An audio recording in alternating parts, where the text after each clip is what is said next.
Hey, what's up, guys? Welcome back, Droid Life Show. Today we're on episode 92, actually, September 11th. I'm your host, Kellen. With me, Tim. Tim, say hi. Hey guys, how's it going? Tim here. So, thanks for joining us. On today's show, we're going to talk through. Well, I finally have a Moto X Pure Edition in hand. I've had about the last 24 hours or so with it. So, share some thoughts there. Android Pay is now official as of this week, which is a big deal. So, sort of, I think. Tim has some things to say to OnePlus, and Apple announced a whole bunch of stuff. I don't know how major any of their announcements were, but we'll get to that. And we're, Android fanboys or something that piss everyone off on those Apple days. So that should be a nice conversation. Let's just start with the Moto X Pure Edition. So it went up for pre-order. Was it a week ago? Week and a half ago? Something like that? Yeah, about a week ago. Yeah, so about a week ago, and you could customize them on Moto Maker, and Motorola kind of left the release timing of that open-ended. I'm a part of the press, so mine kind of got whitelisted ahead of time, and so media got their units. I went with the silicone back and gold trim and a white front. I kind of explained in my unboxing video that I went silicone because it just feels damn good. And I was a big fan of the leather last year, and we're fans of the wood ones as well. So I even kind of surprised myself when I did this, but like after spending a few times with them before I was able to buy one, this is cool, dude. I know you went leather with yours. I don't know. There's something about this. It just doesn't feel, it's not like a plastic phone. It has like this soft texture to it. Anyways, so we've got it in house, unboxed it and all that stuff. My general impressions after a day are it feels a lot like last year's Moto X, except it's a lot bigger. So was last year a 5.2 inch display? I think so. So it went 5.2 to 5.7. So you're close to a half an inch of size there gained. It definitely doesn't feel like the biggest phone I've ever held. Sort of Note 5 territory. Like, how the Note 5 doesn't feel ridiculously huge anymore because everyone's phone's big. So it's kind of around there. Like, it's got a nice curve to it, fits in your hand. It's not overly heavy. It's still big. Like I wish there was a Moto X Tiny or something, Moto X Mini. Performance seems to be pretty good, though I've seen some hiccups here and there. And with Moto phones, you typically don't get any jank, but I'm not gonna lie, there's just been some hiccups here and there that I'm not super fond of. Nothing to be, I don't think, worried about. But as far as the camera, I really haven't had a chance to test the camera. I took some indoor pictures of like my son and just messing around, and I can't say I was like blown away by the camera indoors anyway. Definitely want to take it out, take it in some different situations and see what we can get. Most of the early reviews all suggest that the camera is greatly improved. So that should be interesting and fun. Otherwise, I don't want to call it boring because brand new phones are never that boring, but it kind of just reminds me of last year's Moto X, but blown up, and then with a supposedly better camera. Like the software is not any different, still stock. Like the Moto X second gen is running Lollipop. They added a new sort of gesture where you can do like your OK Google or OK Moto X talk, and then you hold it up to your ear and it does a discrete sort of response instead of just out in the open. I mean, I guess that's okay. That's cool. I can't imagine I would use it that much. Otherwise, it's Moto Display and it's Moto Voice and it's Moto Assist and Actions. Like we've seen all of those. They didn't add anything really new. It's just going to all be about, is the battery life awesome? Is the performance okay with the Snapdragon 808? And is the camera any good? And so I obviously need to take more time to test both of those. The phone looks great though. Like I'm actually satisfied with my custom choices here. I know it's kind of blown out on camera, but I don't know, dude. What do you think? You've seen, I mean, I don't think you've had a chance to hold the phone yet, but Never even held it. But Yeah. I'm looking forward to. I mean, now that you got Fi kind of like up and going on it that you're testing, I'm like more excited than ever to just, try it out. But, you tried explaining kind of like the textured back of the leather for the leather options on the phone. So I'm anxious to kind of get that in my hand and feel like what you've been talking about this whole time. I'm sure like it's still good quality and all, but I'm ready just to try it myself, and I realize that it's a little bigger, but I mean, it still looks like a good phone. I mean, the more I see it, the more it kind of grows on me. And it's priced so well. It's got some good specs, and from the camera samples I've seen so far, it seems pretty good on that in that area. So I'm really looking forward to getting my hands on it and trying it out. Yeah, the leather you mentioned. I did kind of back away from it partly because what you just said, that it has that texture. It's got like a crosshatch texture to it. I'm hoping that that'll just smooth out. Like it'll be a little rough at first, and then once you use it for a little while, that'll smooth out and it'll probably look great.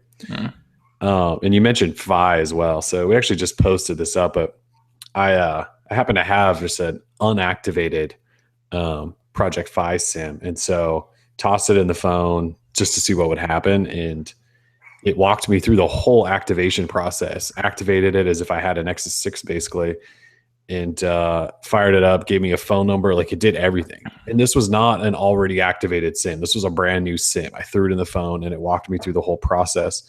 And so it works on Fi. There's some things though that we don't know. Like we've already heard some reports from other people who have tested it that it doesn't work at all on Sprint. Like it only connects to T-Mobile. So the whole, one of the big benefits with Fi is that transfer, that seamless transition from one network to the next, and Wi-Fi calling and transferring between Wi-Fi and network. So it probably can't do any of that stuff. But if you want to, use Project Fi on T-Mobile only, apparently you can do that now. Like I was able to make calls and use data and use apps and Chrome and all of that stuff. So you can activate it and it works on T-Mobile with Project Fi, which is cool. And who knows, maybe that's like a sign that big things are on the way and that Moto or Google will whitelist it or something. I think I'm just surprised that I was able to activate. I figured it would say you don't have a Nexus 6, you can't do this, but you can do that. Yeah, it's super exciting. I mean, Project Fi, I had a lot of fun using it, but my one beef with it was that I had to use the Nexus 6, and I don't want to do that. So, yeah, if I can use a smaller device on the network, that would be cool. And plus, why would anyone want to use Sprint's network anyway? I'm sure, like in some areas, Sprint is super solid, but here in Portland, all you need is T-Mobile. So I don't need to be switching to Sprint for any reason whatsoever, ever. So I'm fine if I'm not able to use Sprint. I get that that's part of the cool thing about Project Fi, but I'm on Wi-Fi mostly anyway. So between Wi-Fi and T-Mobile, I'm sure I'd live just fine. Yeah, you probably would. And so you're still paying less. You're paying for what you use. So it's still a better deal than whatever else you're going to get. Yeah, I mean, if you're not using that much data, because T-Mobile's pricing is pretty competitive. Yeah, but if you're not using, 5 gigs of high speed or something like that, and you're only using a couple, like this would be a way to just sort of pay as you go. Absolutely. So I'll test it over the weekend and see if I can get this one onto Sprint, or I'll probably head over to XDA where all the dudes must be testing this like crazy and see if they've got any suggestions or if they find anything new. But anyways, it's at least an option. And I also did a video just showing you that this phone is fully unlocked and like you can use it anywhere. I threw an AT&T SIM, a Verizon SIM. I haven't yet thrown a T-Mobile SIM in, but I have Project Fi on T-Mobile right now. So it just works. I think it's funny. I saw a comment, maybe it was on the YouTube video I did. And so I think it was somebody in Europe, and they were just shocked that like I would even make a video like that, because all of their phones, right, just work everywhere over there. Right. And the US is just not that way. Everything's just so locked down that, it's crazy that that's a thing. But soon, maybe if Motorola has some success with this, maybe a lot of other people will do affordable unlocked phones that just work everywhere. That would be nice. Apple and Google are about the only other two doing them in the US. So Moto X Pure, though, I've had it for a day, so I don't really have any definitive thoughts. There's nothing super crazy blowing me away right now. And that's not necessarily a bad thing. So, the last year's Moto X was great. So maybe it's just on par with that. Maybe it'll have a better camera. I don't know. We'll get there, though. Let's see. So Android Pay launched this week. Was that yesterday? 2 days ago? Yesterday. So Android Pay, well, it was kind of weird. On Wednesday, Google pushed out this new Google Wallet app. And it wasn't an update to the original Google Wallet. It was a brand new app. And so we all installed that and went, wait a minute, now we have 2 Google Wallet apps. The Android Pay update must be coming then. And sure enough, the next morning, they announced both things, a new Google Wallet app and Android Pay. And so Android Pay, it's pushing out as an update over the original Google Wallet app. And once you have it, you can use Android Pay just like you used to use Google Wallet everywhere. Well, for the most part. And then there's a new Google Wallet app that's more of just a send cash between friends kind of app. Is that how you would describe the new Google Wallet? Yeah, pretty much like managing your you use it to manage the Google Wallet card Oh yeah, that that's true. some people got. So you do that and just sending cash to friends. That's about it. Why they couldn't just work that into the Android Pay app. I don't exactly know. It seems But kind of weird. I think you can also, they built in something, or maybe this is old, where if you have a cash balance in your Google Wallet app, you can um, not redeem it, but pull the cash out onto any card, I think, pretty quickly or something like that. But yeah, so I don't know if you were able to fire up Android Pay, if you got the new Google Play services update or not. But the new Android Pay app is about as bare bones as it gets. You open it up, and it's basically a list of all of your cards and gift cards and all of that stuff that you used to have in Google Wallet, and that's it. There's not really settings for it. There's a couple of little settings, but basically they just want it to be a payment terminal so that you just use it when you want to pay, just to manage your cards. And then Google Wallet, is its own weird thing now. One thing to keep in mind with Android Pay that we discovered yesterday is, in order to use it and have any cards attached to it at all, you have to have a secure lock screen set up on your phone. And I think that completely sucks. I'm the type of person that doesn't use a secure lock screen. I sit at home all day, sit at home working in my home office. And even when I'm out, like, my phone's always on me. I don't give it to people. I've never really used a secure lock screen. If I'm using the Galaxy S6, oftentimes I'll toss on the fingerprint scanner, which is great. But like the Moto X Pure Edition doesn't have a fingerprint scanner. So I'd have to do a pattern. And I unlock my phone way too many times in a day to want to enter a pattern every time I do something. So I think why Google's doing that. Well, first of all, I saw a bunch of people say, why couldn't they leave it the old way, where you just had to type in a PIN or something in the Google Wallet app? So with the new Google Play services update and Android Pay, it basically brings Android Pay into like a system level, if you will. And so you can add credit cards through Google Play services. You don't have to actually go into the Android Pay app. So if you didn't have a secure lock screen, somebody could open your phone up, go into your settings, and actually access all of your Android Pay stuff. So it's not behind the Google Wallet app anymore. It's kind of just tucked in the system settings. So I think that's why they're doing that. It still sucks. And so I basically just shut it off because I don't want to use a secure lock screen. can you set like a trusted location, or does Android Pay just not care about that? I don't know. I didn't check trusted location, but you can definitely use trusted devices. So if you have like like a Moto 360 attached to it or something, that'll stay unlocked that way. Trusted location would be interesting though. I should probably test that. Yeah, I use a fingerprint reader like option on the Note 5 at all times, but whenever I'm at my house, it's just set as a trusted location. So whenever I'm here, I don't have to unlock it with my fingerprint, which is nice. Yeah, I totally forgot about trusted locations. Well, I will test that, and Excuse me. I could probably test it right now while we're still talking. Yeah, I mean, I know it works with smart lock, so it's one of those things that I could test with a trusted location. There's like so much new stuff coming out. It's hard to keep track of it all. Trusted places. See if it can find me. Yep, that's me. Yay. Close enough. There we go. Yep. Right. Anyways, so yeah, that's just something that's kind of changed, and everything. Yeah, it's just at a system level, so that's why they must be doing that. I haven't paid with Android Pay yet. I'd imagine it's similar to, you just touch a terminal like with Google Wallet and it fires it up. But it needs NFC. Yeah. Yeah, it needs NFC. It does seem to be a little more finicky in terms of adding cards. Like I bank with US Bank, and I had a US Bank card attached to Google Wallet, and it was fine. And then when it kind of did its transfer over to Android Pay, it's now asking me to call US Bank to verify that it can be added to Android Pay, which is super annoying. But I added something else, like my PayPal card, and it added no problem. So it seems a little finicky, but Yeah, it is what it is. Hmm. And I have Samsung Pay up on my S6 now, so I'm excited to go try that finally. I mean, that just seems cool. Being able to use it wherever, and you can just, place it next to the reader. I mean, that is some cool technology right there. Yeah, I mean, as long as it's not leg janking itself to death, like it'd be great to pay with it anywhere. Yeah, absolutely. So anyway, Android Pay's out there.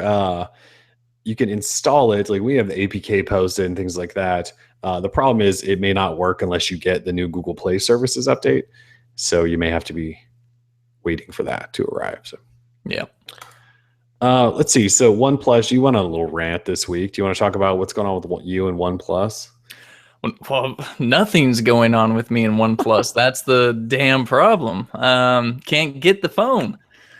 I'm now on a list of 5 million plus people waiting for an invite to purchase the phone. And then, of course, I would have to wait to receive the device. I remember you got your invite not too long ago. You purchased it and you still haven't received it.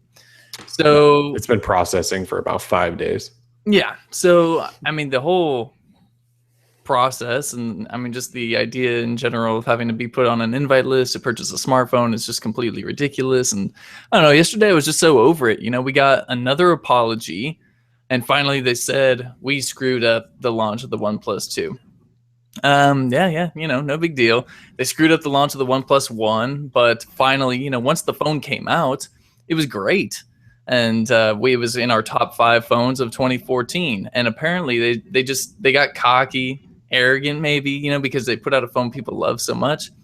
This time around, they decided to take NFC away, make a phone people aren't as excited about, and now it's even harder to get the phone than I think it was in the first place. After they said it would be 30 to 50 times easier to get the phone. Right. I mean, with so much more, 30 to 50 times greater. I mean, that's quite a bit.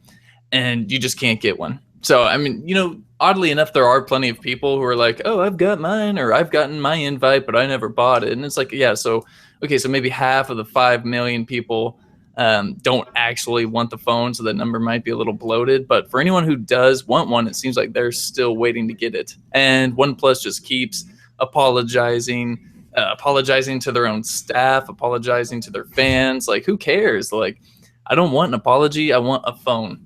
Just do something right for once.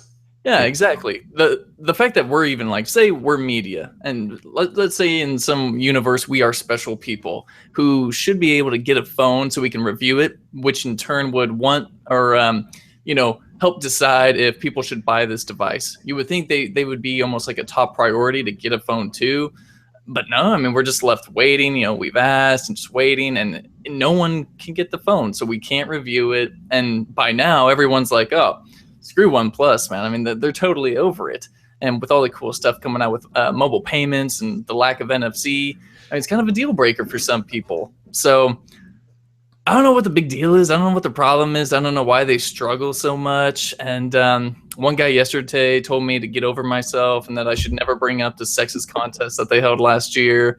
And personally, I'm not I don't really care about all that stuff. But the fact of the matter is that they did do it, and they're still making promises that they can't keep. So it's easy to get frustrated, even though I don't care. Once say I got the OnePlus 2, I would use it, review it, and then be done with it most likely, because there's a lot of other phones out there that I like right now. Plus we got 2 Nexus devices coming up potentially. Note 5, S6. There's tons of other phones. Moto X Pure Edition. There's tons of other phones that I would want to use over the OnePlus 2. Yeah. So they're clearly... they're killing themselves. They're killing themselves, and that's fine with me. Yeah, it's after such a. They had a pretty big year last year, right? I think they've talked about how they thought they were only going to sell maybe a couple 100,000 phones. At least that's what they were hoping, and they sold 1.5 million or whatever. And they've got 5 million people on this reservation or invite list or whatever for this new one. And yeah, it hasn't gone well for them at all. They finally announced the phone, and that went off okay. And then they didn't make it available right away. And then they said, we're going to have 30 to 50 times more inventory or whatever. And then they announced a couple weeks ago that it was delayed in North America, I think by 2 to 3 weeks. And then yesterday they apologized again because they said, we screwed up the launch. We're so sorry. We're going to like, at some point, somewhere down the line, we're going to open up sales for an hour so that everyone that wants it can just buy it. And you mentioned this, their website's going to crash and no one's going to get a phone. And they can't even like, that's the thing is they can't even lock down when they're going to do it. It was like during their apology, they were trying to think about ideas that might help redeem them. And so they just said, well, let's just open it up for an hour. And so then they sent out this press note that said, we're in around a month, maybe we're going to open up for an hour. Like they haven't even picked a date. They're just like throwing ideas and seeing like, it's just what sticks. Yeah. It's just, it's so bad. I know they're still a new company. This is their second phone. They're small. They're new to this. Sure. Man, I mean, you would have thought they would have learned after last year, because last year was kind of a disaster. I think we all just put up with it because they were a new company, and we were like, they're still making a really cheap phone that sounds great, so whatever. But second year in a row, like, come on, it's bad. Yeah, some people say, well, the only way to stop OnePlus is to stop posting about it. But unfortunately, like I said, last year was a big year for OnePlus. They did make a phone that we did like. So, anything that they do now is sort of like newsworthy, considering that the OnePlus 2 it's got a good fingerprint reader. It's got a still good design, great price. It just lacks NFC. I mean, it's still a good phone, but just no one can get it. So it's news, I'm sorry to say. Yeah. Like in a world that we cover, which is like Android news, it is news. So it is. It's news. I'm sorry to everybody, but OnePlus is topical.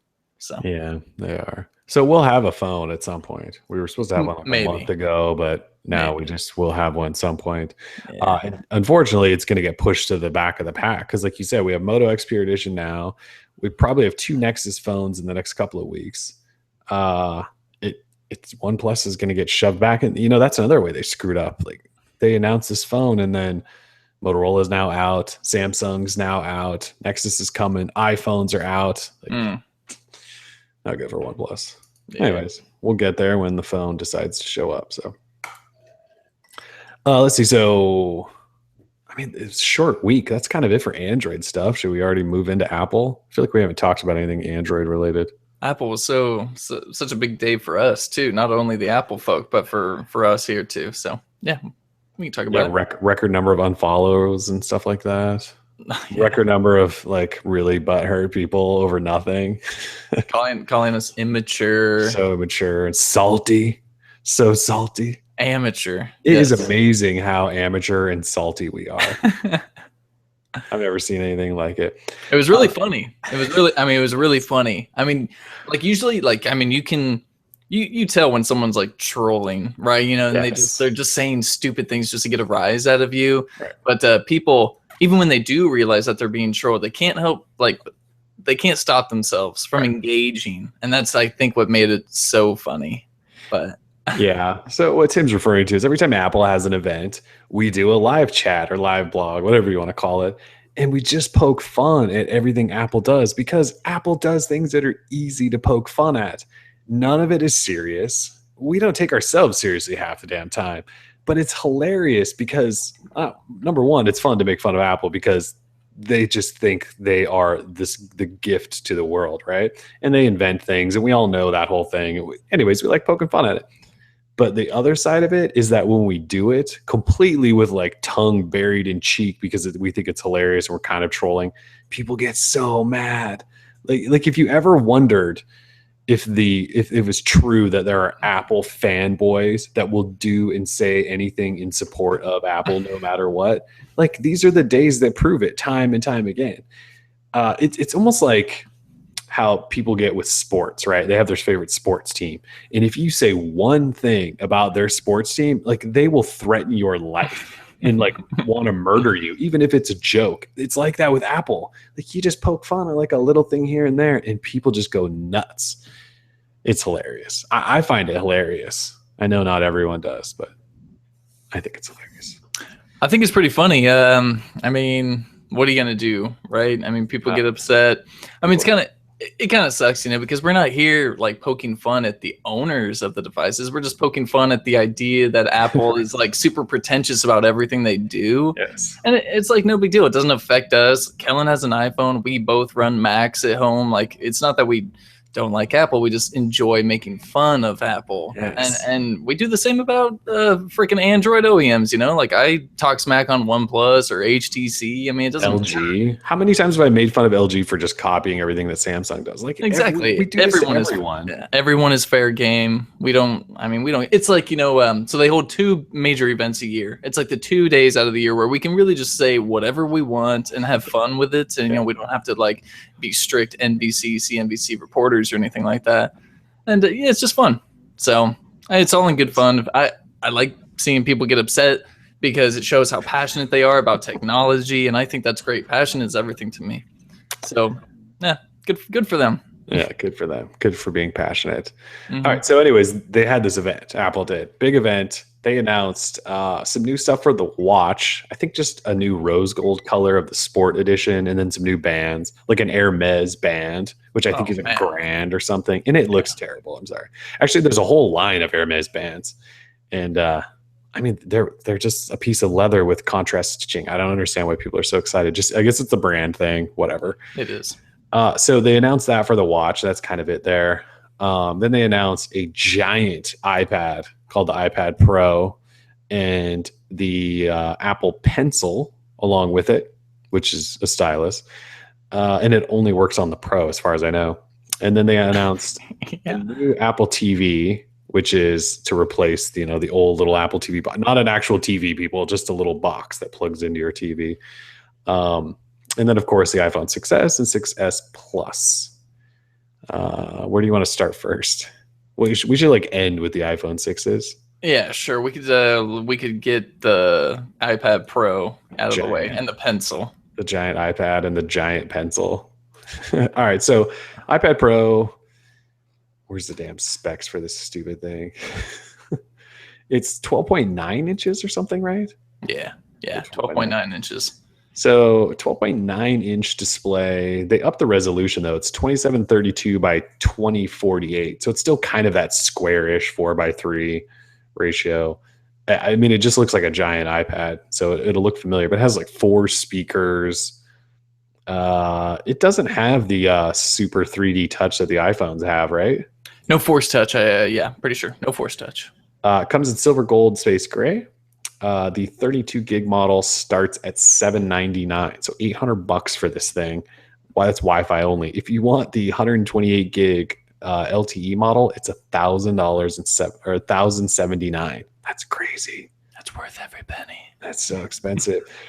So they put a new A9X chip in it, which is a better processor, as far as I know, than what they put in the 6S and 6S Plus. It has a camera, obviously, so you can just picture people like holding this thing, like taking pictures. Yeah, it's so great. Front camera, obviously. I mean, they do a ton of crazy stuff with it in terms of specs. It's just a giant iPad. And then accessory-wise, they introduced a sort of flip-out keyboard that acts as a cover, sort of like Microsoft did with the Surface and Google did with the Nexus 9. And then they announced, this Apple Pencil, which charges via Lightning and costs $100. And we sort of poked fun at that. Actually, the whole internet did, because a few years back when Steve Jobs said that, that no one wants a stylus. But this is a pencil, not a stylus. So I don't know who this is for. I was talking with Dave, our friend Dave Cover, about this the other day, and he seems to be a fan of it. And I guess I just don't see who it's for, other than this like really small market. I don't think this is a mass device. Or am I just the only one that thinks that? You might be completely mistaken. However, I don't see any other 12.9-inch tablets on the market, really. CES a couple of years ago, I think it was Toshiba. They were coming out with these super large 13-inch tablets or something like that, these like triple XL tablets. And they said, well, in some markets like Asia, highly populated, Hong Kong, Tokyo, super dense populations, the tablet is their only means of content consumption. So they don't have a TV. So instead of, viewing movies and TV and stuff on a smaller tablet, they just have one large tablet, for everyone to gather around and watch whatever they want. So like I could see that being cool for, say, if a family, I guess a family could just stick an iPad Pro on their coffee table instead of having a TV or something like that. But I mean, for content creators like Dave or something who wants to like physically draw an icon, I guess that could be cool with a $100 pencil. But I guess for me, like it doesn't, the size just doesn't offer anything. Like it's not mobile at all unless you have like a backpack specifically made for it or something, because it's so large. Yeah. I mean, I was looking at one picture, a girl was holding it up, and it was like the size of her torso. Yes. It was kind of ridiculous. So it's a large device. I'm sure Tiny Wings looks great. I'm sure it's like fun to play things on it, but like Apple doesn't do anything very well to make use of the space. Sure, you can have 2 windows open, 2 apps going on. So like some real multitasking is like coming. So that's great. But I just don't see it being as useful as, say, something Samsung could do with such a large display where you could have 16 apps open at the same time or something. And like, say, the home screen is just not made for that, because now there's like 4 inches between each icon on the home screen. And it looks super goofy, yes. I feel like they just could have done so much more with it. But, I'm sure there's not going to be any shortage of people who will buy this device and love it to death and think it's the greatest thing ever, because people love Apple, man. Anything they put out, it'll sell. Doesn't matter. People do love Apple. It's gross. I guess I get it's for maybe some countries like you just mentioned, creative types that want a big canvas to draw on. Yeah. But that seems still like a small market. Pretty small. Not mentioning like the highly populated areas, markets and stuff, but like, if you're a content creator, I think that you're a pretty small market. I mean, not everyone's a content creator. Yeah. So, and I guess just people that want a bigger iPad, but the regular iPad's pretty big. It's almost a 10-inch screen. Yeah. Like I wouldn't want to read a book on a 12.9-inch tablet. Because you can't hold it in one hand to do anything when it's that big. Like you either have to lay it down on a table or hold it with both hands. So sure, it might be nice to watch a movie, except it's a 4:3 screen, so it looks lots of black space. But you can't hold it with one hand because it's too big, and so then you can't use it unless it's laying down or in both hands. It just like good luck typing with your thumbs or anything. It's a giant iPad. I mean, Samsung, made a 12.2-inch Note Pro a year or so ago, maybe even 2 years ago now, almost, and no one cared. Yeah, they sold 5 of them. Like. Yeah. It's like, whatever. So, yeah. And I'm sure the Pencil will start working on other iPads like the next time the new iPads come out. Whenever the next iPad Air comes out, I'm sure the Pencil will work with it. And so then people will need to upgrade if they want this Pencil. Okay. So that's the iPad. It is what it is, right? It's a giant iPad. Yeah. Let's see. So Apple TV. I would argue that Apple TV was like their biggest announcement, but I think other people probably disagree. So Apple TV, it's their new Apple TV box, and it doesn't do 4K, which is interesting. But it has apps, which Apple thought was a really big deal. Apps have obviously been around on all sorts of other smart TVs and Android devices that connect as TVs and all that for a long time, but it has all those. They have a Siri remote, so you can ask Siri things and have it pull up episodes of Modern Family with Edward Norton. So I think the Fire TV can do that too, right? I mean, I'm not mistaken, right? The Fire TV has been able to do that since like day one. Yeah. So that's not necessarily new. And I know people were like, oh my gosh, it has a touchpad on it and you can use it as a Wii remote to play games and stuff, which I guess is kind of a big deal. But again, no 4K. Starts at $150. I mean, the thing is just not future proofed. I mean, with no 4K, I mean, you even got NASA launching a 4K channel. It's like, come on. I mean, come on, Apple. Like, are you so cheap? Like, you don't want to add some 4K compatibility? Or, they would add it and it'd be $500. Yeah, I find it odd, especially because the new iPhones can now record in 4K. So you would think people would want that content through their Apple TV, AirPlay it or whatever you do. And no, you can't. It'll tone that thing back down to 1080p. It'll look great too. I'm sure. So TV apps are TV apps. It's got Crossy Road multiplayer exclusive. That's pretty sweet. It does. It just doesn't really offer anything that would make me even want to give it a try. Yeah, not really. I mean, it's if you already have a Fire TV or a Nexus player or an NVIDIA. I see NVIDIA. So ever since Apple announced this new Apple TV, NVIDIA's been just hammering us with press emails about, and even just promo emails to anyone that's bought one of their products about how like welcome to the party, Apple, and things like that. It's been really funny. So all these other systems have been doing this stuff where like you can stream things and Netflix and whatever, play music through your TV. This is not really that new, but it's a big step from I think their old Apple TV. So whatever. When is it coming out? Or are they still not announced that either? Oh, it just says coming soon. So weird. Like Apple announced all this stuff and it's all coming soon. Okay. So iPhone 6s and 6s Plus, they sort of upgraded them. This is an S year, so it's never a whole brand new device. It's just an upgrade over last year's in the same basic frame and all that stuff. So let's see, we got a rose gold model, which looks really, really pink. There's some rose golds that are pinkish, and this is definitely on the pink side of rose gold. Even the box is coated in pink Apple logos and iPhone 6s logos. It's kind of crazy. So let's see, what did they upgrade? A9 processor, Force Touch, 3D touch, better camera, right? 12 megapixel camera that shoots 4K. Like that's it, right? They shrunk the battery. Well, they had to put in that haptic feedback thingy. That's right. They put in the haptic engine. Taptic. Don't they call it something stupid like taptic? Oh, taptic. Yeah, maybe. Taptic. Who can keep track of everything that they invent? I have no idea. The list goes on. So yeah, they threw in 3D touch, a new camera, shrunk the battery, made a pink phone, and I think it weighs quite a bit more because they don't want dipshits bending it and filming it on YouTube. Hey, no.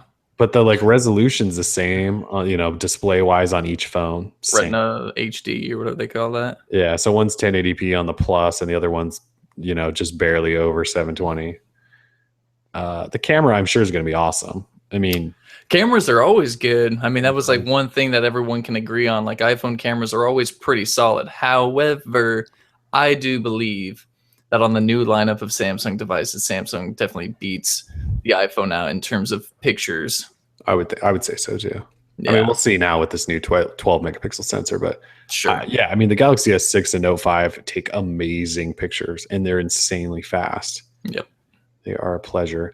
So that's I think that's kind of it. Well, they announced these new ones do via voice over LTE, which is new, I believe, to these models. That is pretty sweet. They have a new 2nd gen Touch ID sensor, I think, as well.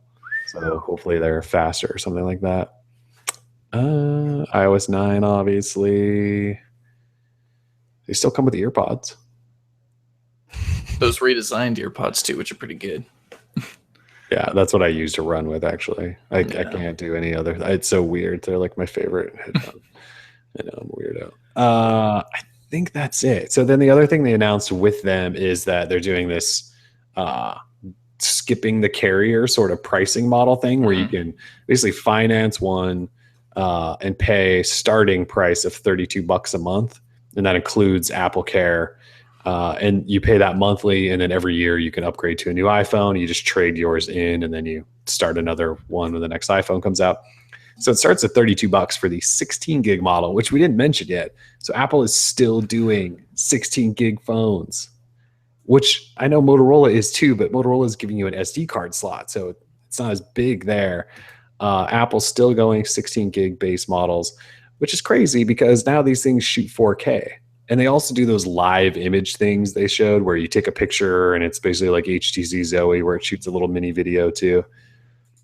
I mean, people are going to fill up 16 gig in a hurry. I feel bad for anyone that buys that. There's going to be people that can't necessarily afford to go $300 for an iPhone with 64 gigs or pay $50 a month or however much it's going to cost. And so they're going to settle for that 16 gig. And like 6 months in, they're not even able to use their phone. They're going to have to delete everything off it and start over. That's too bad. Yeah, even our very own Ron Afringa, he's running out of room. I saw him post a screenshot on Twitter today. He was completely out of room on his 16 gig That's iPhone right. 5C. Poor That's guy. right. I feel Poor terrible. guy. I feel like I need to start up a GoFundMe page or a Kickstarter to get him some more iCloud storage. Because, no SD cards in the iPhone. So, sorry, Ron. Poor Ron. No. I'm assuming he's going 32 or 64 gig the next time. We'll All right, see. I mean, those, like you said, they're expensive. they're expensive as hell, yeah. Let's talk about this 3D Touch, which was previously known as Force Touch, and then Huawei like scooped in with their phone at IFA and called their stuff Force Touch. So Apple changed it. I don't know what I think about this. So you can apply little bits of pressure. It's basically like a long press in a way with different amounts of pressure where you can peek and pop things. Ooh. So you could like quickly jump into a specific contact from a home icon, or in an email, you could peek at an email and then long press harder and it'll like pop into the email, or you can get back out of it if you just let go. You can do some things like that in Instagram and in your gallery where you just peek at them if you want to. It's kind of an interesting idea, and I sort of like, just in general, the idea of like touching something and having shortcuts. Like, Android kind of has something similar with third-party launchers. You can swipe on icons and have them do different things. So part of me kind of likes the idea. What I don't get is that it's complex as hell. Like, think about if somebody that's maybe not necessarily a techie nerd like we are, they're gonna like barely press on something and see a menu pop up and not know where it came from, and then they're gonna try to go back and find it, and then they can't figure that out, or they're gonna try it in every single app, and it's probably not gonna be consistent across the whole OS from app to app to place to place. They're gonna be like 3D touching some things, and they're gonna work, and others aren't. It just sounds crazy complex. You're describing my mother's experience with an iPhone, it sounds like. Right. Yeah. See what I mean, though? Like somebody that's not us. I get it. I think it could be potentially useful, but I don't see everyone else going, yeah, this is awesome. I'm totally going to understand how this works. It's a cool idea. We'll see if it gets implemented by developers properly. And I could see it almost being like a nuisance at times. I mean, like the idea is super cool. And of course, when you got Yanni Ive just like talking in that voice saying, oh, we've created these senses. You can peek and pop, Tim. It's like, what? I mean, you gotta love it. But it kind of makes me want it just because, just to like try it out, look at it and stuff. Like, it's a good idea. And everyone was like, oh, my HTC Desire from whatever year had long press, and it's like, yeah, like it is long press, but it's a bit more. You can't be so black and white about it, right? But it's like one of those cool things that Apple does that it might seem small or whatever, but it could really change the way UIs kind of interact with touch, and I think that is cool. Like, I always give credit where credit's due. Don't get me wrong, but yeah, it's definitely kind of a new idea. And I get like we can do the long press comparison, but I'm with you. It's slightly different. Like, there is some pressure involved. And there's nothing on Android where you can like sort of touch an icon and it pops up a menu of quick actions that I can think of. Can you think of anything on Android that does that? I can't really think of anything. I just know there's like actionable icons and stuff. Yeah, that peaks and pops. Yeah. No, not really. I mean, yeah, just long pressing, I guess. I mean, like tap to or Google on tap or whatever, but it's not really the same or anything. Really the same, yeah. I mean, tapping on stuff and things happening is cool, but it kind of takes it to another level. It adds an additional dimension to the UI, which is good because I'm always complaining about iOS being so simplistic and boring. But this actually kind of spices it up a little bit. Like they had what's its face go in there and just throw in a little bit and went bam. I can't even think of his name right now, but yeah, that's about it. I mean, it adds a little bit of flair. Like they did some things like live wallpapers on the lock screen, which is kind of stupid and not really that big of a deal, but just it's a subtle touch where you can force 3D touch, whatever the hell it's called, on your lock screen, and the wallpaper starts moving and things like that. Mm-hmm. I don't know, it's just these little things. I still think it's too complex for most people, but I would like to try it. I think it has potential to be kind of a cool thing. But it's only an iPhone 6S and 6S Plus thing because they have the special like massive Taptic engine thing, which is why they shrunk the battery because they had to fit all this thing in. Right. So I don't know. I wouldn't doubt it if somebody on Android figures out how to do this without a Taptic engine. Emerald is who I was talking about, by the way. Emerald Lagasse. Yeah. Bam. I love that guy. I can't even think of his name. It's Friday. It's been a while since we've seen Emerald. Dude, it has been a while. What happened to him? I think he just retired because he's insanely rich. Good thinking. Yeah. So, anyways, that's pretty much it, right? It wasn't the craziest Apple event ever by any means. They announced some stuff. It was obviously I'm an Android guy, but I thought it was pretty damn boring. The Apple TV whole spiel went on way too long. They were showing app demos and app demos and app demos, and everyone was going, can we get to the phones already? And then they got to the phones, and all they talked about was 3D touch, the camera, and the new color. That's pretty much all they talked about. And it mentioned the battery, anything. And then they went into pricing and pre-orders, which I think start tomorrow. Right. So, yeah. I'm sure there'll be good phones, but nothing really groundbreaking stuff there. I don't know. Anything else? When it comes to Apple, I don't think so. I think we got it all. Yeah, I think that was pretty much it. Oh, they use 7000 series aluminum, which is supposedly really strong, and the strongest smartphone glass, which is now even stronger. Which is probably a good idea since they're going to be 3D touching the hell out of your screen. What was their ridiculous quote? It said like nothing has changed except everything. Oh, the only thing that's changed is everything. Only Apple can say stupid shit like that. The phones are out September 25th, by the way. Sweet. I'll be lining up. And we're not going to review one this year, by the way. We did the 6. I don't care enough about 3D touch to go buy another $700 iPhone. Yeah, it's cool to do like the 1, like the 6, the 7. Yeah, maybe the 8. 7 we'll like the revisit. S. I mean, the S just really isn't all that big of a deal. No, it's not at all. So, yeah.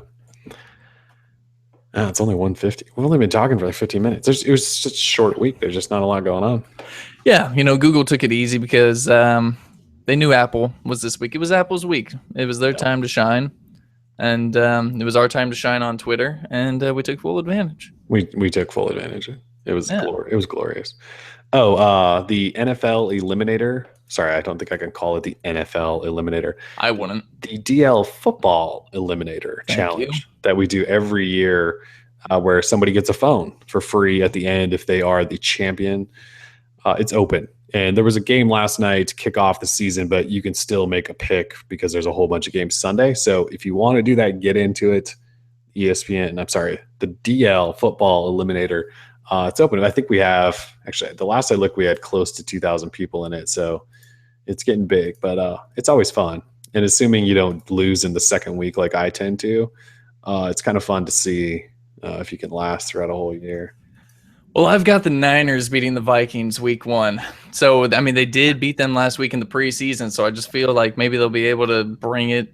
And come on, Niners, don't screw me. But I'm actually really nervous about that pick now. Yeah, you probably should be. I think the whole Niners team has been released on some sort of criminal level, and there's no one left. So I don't know how they even have a team. We've got the rugby player. That guy went beast. That's right. You do have the rugby guy.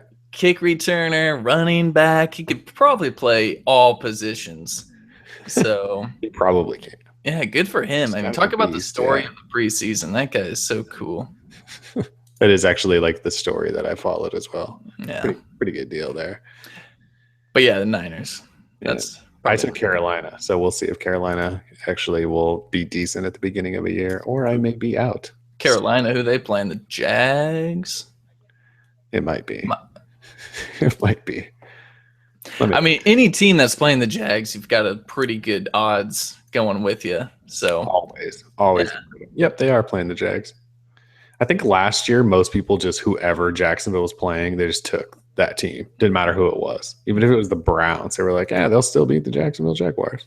I'm really excited about to see like Marcus Mariota, see if he starts some games down in Tennessee. Yeah, And your boy. I'm yeah, sure he's starting, right? Yeah. yeah, we followed him through his career here at Oregon, and he did so darn good.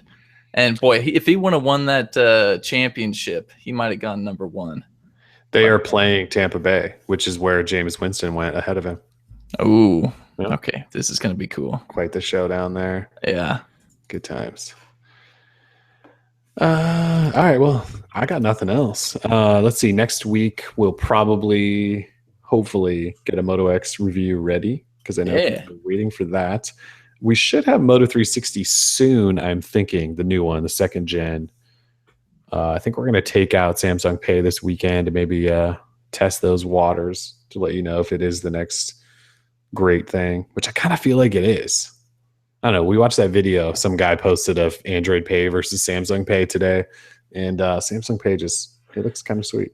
Well, it just sucks. I got another email from them saying you've been invited into the beta. I'm like, that's great. I've been in the beta. Why am I getting another email? Because I don't have US Bank. I don't have Bank of America. So I don't have a card that's supported. So it's bollocks. And so I'm waiting. I'm waiting for like the official launch or whatever, so I can finally load up my just regular Visa card and try it out. So like I said, I have a US Bank card, and that's a part of Android Pay, and it also is a part of Samsung Pay. I'll just go to the weekend, open up a US Bank account, throw $100 in there, and just play with it just for the weekend. So I was able to add my US Bank card to Samsung Pay, and then it let me verify via text message. Android Pay won't do that. I have to call US Bank to verify, which is absolutely ridiculous. Like Samsung Pay is even ahead of Android Pay in that. Yeah. All right, cool. All right, well, I got nothing else, so should we just wrap it up for the week? Yeah, hope everyone has a fantastic weekend, and stay safe out there. Yeah, definitely be safe out there. Yeah, Droid Live Show episode 92. We'll catch you next week more than likely. Thanks for joining us. Peace. Peace.